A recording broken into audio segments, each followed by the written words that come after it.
Hello readers! Welcome to the final InstaLive of the first Paper Tide Book Club of 2020. We read Colleen Oakley's You Were There Too, and I really think that it was a great way to start off this year. I think that this novel was really fun because I think it was lighthearted. I think it was a fast read. I think it was an easy read, but it still had a lot of depth to it, which I wasn't really expecting whenever I first read the book leaf, but I'm really glad that it did. I was really pleasantly surprised with that. I think to start off the year, it was a great novel, and we can talk about it. The first thing I want to speak about is Colleen Oakley's writing style. I really think she was a wonderful writer. She used so many metaphors throughout the book that just stopped me in my tracks. Those metaphors were super relatable, and it really made it easy for the reader to connect to her characters. Compared to other romance authors, I think she really brought a lot more depth. So many romance authors get caught up in the fact that this is a romance, and sometimes it can be too dripping with some sap in there. Too much romance isn't necessarily a thing, but comparing that to Oakley, I think that she really brought some depth to that. I also think that this ended up being a little bit more of a mystery than I was expecting. It really focused on two relationships and why they were happening, and instead of your traditional love triangle, I really enjoyed the mystery aspect of trying to figure out this whole Oliver situation with Mia as well. The dream research and scientific excerpts she had, I really think that she could have left that out. I think it would have been just as good of a novel if she would have left out that research, but it did bring a little bit more to it. I really thought that it was just a Google search. I thought that she had just Googled psychic dreams, dreaming of other people, what do dreams mean? But at the end, whenever I read her author's note, I was shocked to see that she really had done all of that research by herself. The journalist in me wonders if she did that out of genuine curiosity or if she really wanted some scientific research to back up her fiction.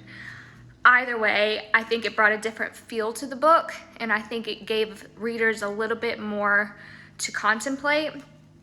So either way, I'm glad she did it.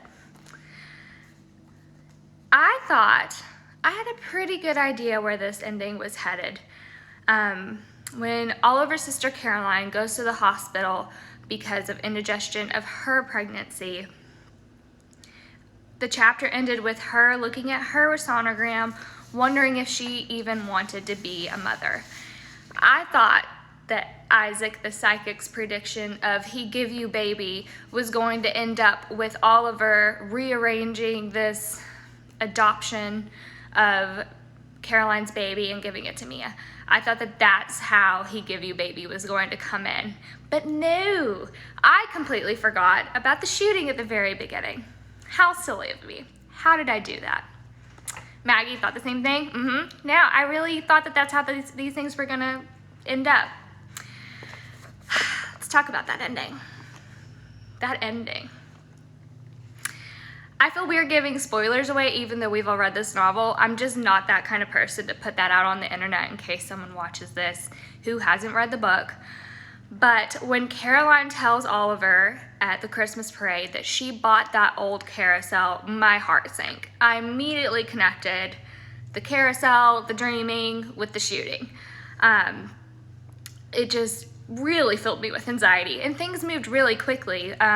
If you don't remember, at that part of the novel, I loved how Oakley built suspense with those really short, I guess you would call them chapters, but they were really just a couple pages long. Those little short chapters going from Oliver to Caroline to Mia to Harrison, all of those points of view switching so fast really built suspense to build up to that climax of the shooting. Loved it. And then the next few chapters were super sad. I'm really satisfied with how she brought things to a close. I don't know about you, I shed some tears, Of course, that's nothing new for me. I can watch a commercial and cry, but those chapters were heart-wrenching. Now, the theory of time happening all at once. If you remember, they were talking about the Native Americans tribes, their take on time. That time is a circle and everything is happening at the same time. Your past, your present, your future, it all happens at once. I think that was a really brilliant concept, that Oliver and Mia were dreaming of future memories, of dreaming of their time together that they will eventually have. I really thought that was cool. It was something that I hadn't even considered. And shout out to that reader who caught on to that maybe they were dreaming of future memories. Good for you. Didn't see it.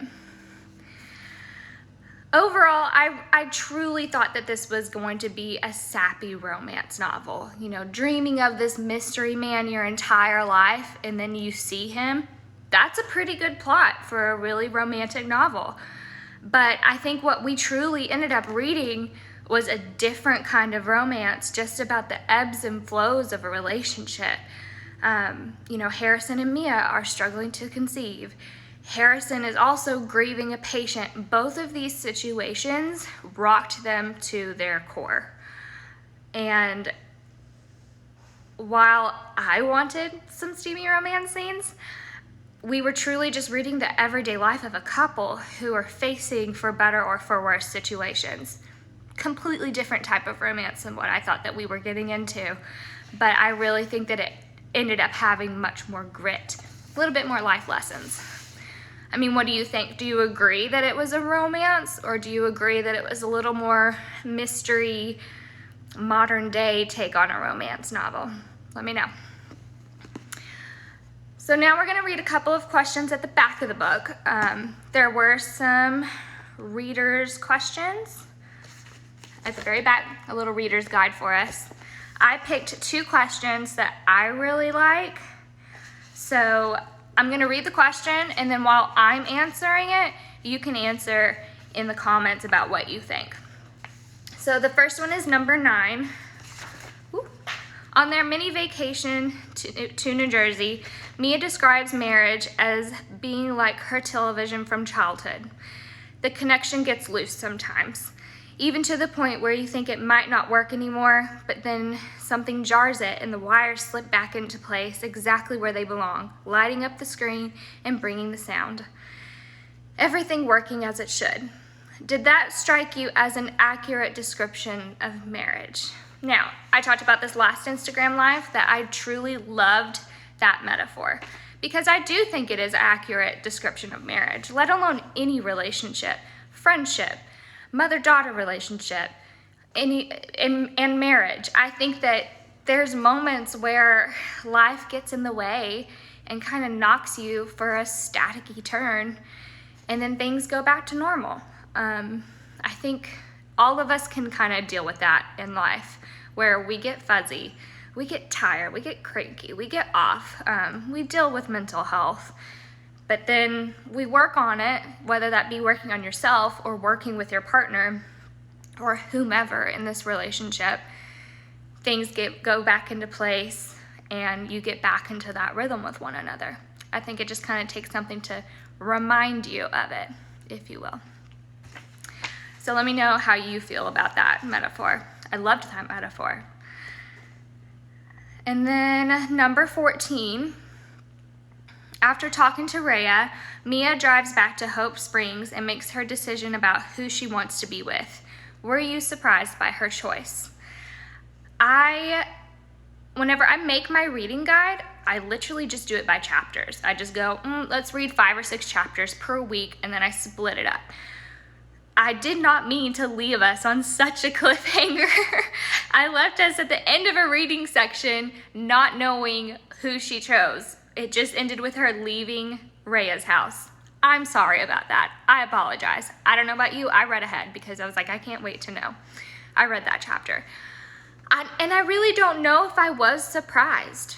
I think her decision showed you that throughout this whole turmoil with Harrison, that they love each other. that it's always been Harrison. He's always been there, and that he is a very good husband. I was so happy that she chose him. While Oliver is very different from Harrison and offers a lot of different things for Mia, I don't know, I think it would have felt messy or slimy, you know, just dirty if she would have ran off to Oliver. So I 100% stand by her choice. I don't really know if I was surprised by it though. Let me know what you think. Were you surprised by Mia going back to Harrison? I think it was a solid choice. So, I enjoyed this novel. I'm really excited about it. The review of You Were There Too will be up on Tuesday on thepapertide.com. A little bit of housekeeping things. Our book club's over. I'm kind of sad.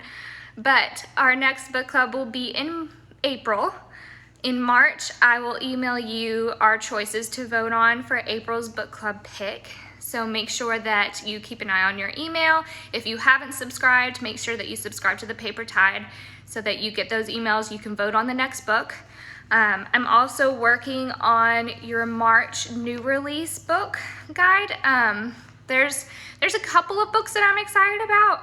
I wouldn't say there's a lot that comes out in March that I'm pumped for, but if you have something that is on your reading list that's being released in March, let me know. DM me, email me at thepapertide@gmail, or DM me on Facebook. All of those ways, let me know what you're excited about reading, and I will add it to the list. You can make the blog. Thank you so much for reading with me. I think it was a great way to start off 2020, and I cannot wait for the next one, and I will see you in April, I guess. Thank you. Until then, go with the tide.